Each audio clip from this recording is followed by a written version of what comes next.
Can I start out on a 250 motocross race bike like the CRF250R or KTM 250 XCF? And a lot of people say, yeah, go ahead, 250cc is good, just take it easy. But I want to explain 5 reasons why I think this is a terrible idea, only because I want you to take your safety seriously. Because if you're crashing and getting hurt, not only are you not having fun, but you might end up quitting motocross, and it might ruin the next few months or few years of your daily life because you can't function like normal if you're hurt. Reason number 1 why a 250F 4-stroke motocross or enduro race bike is not good for beginners is the snappy power. And what I mean by this is that even though a 250F, it only has about 40-ish horsepower, it revs up very quickly,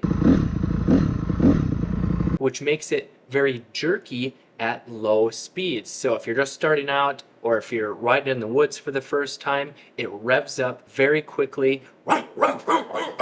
It makes it feel very jerky and hard to manage at low speeds of 5, 10, 15 miles an hour. And when it's very jerky, it's hard to hang on because you're getting pushed and pulled on the bike and you're more likely to run into a tree or someone else. And if you compare that to a beginner trail bike, which even if it has the same amount of power, they're a lot slower revving, they're a lot smoother, easier to control. It's rum rum. And when you can ride the bike without needing to death grip the bars to hang on, it's going to be a lot safer and more enjoyable. Reason number 2 why you should start out on a 250F is the tall seat height. Now maybe you're over 6 feet tall, so it doesn't really matter what bike you get, it's going to be small or the right size for you. But if you're under 5'10" or like me, 5'6" with a 27-inch inseam, it's very hard to get on a tall full-size motocross bike or enduro bike with a 37 to 39-inch seat height. There's no way you're going to flat foot with both feet,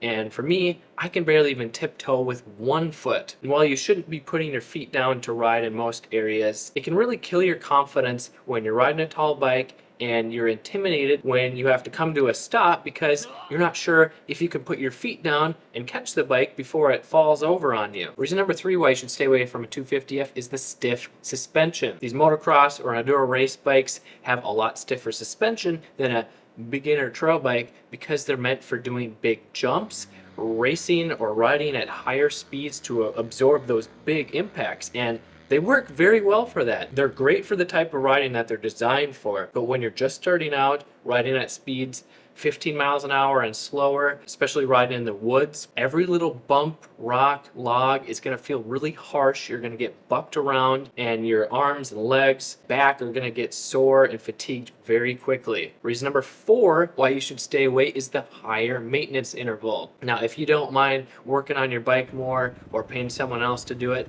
this isn't really a big deal.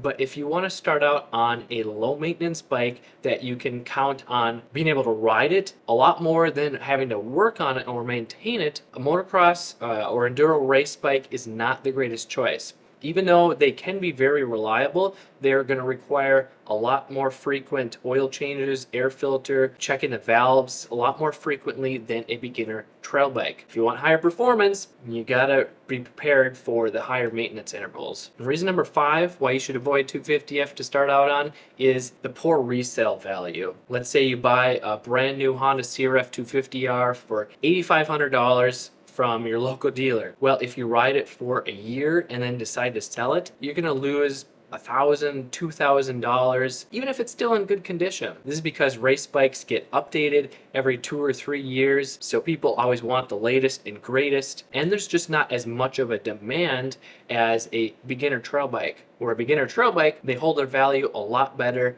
over several years because they don't change as often and more people can use them. So if you're thinking, maybe I shouldn't start out on a 250F, well, I'm here to help. I want you to stay safe and have fun. So here is my video on the best beginner bikes where you can still have fun. You build up your confidence faster because it's a bike that's easy to ride. And if you do want personalized help, I do offer one-on-one consulting calls. The link is in the description below. I'm Kelly Fig from MX Hideout.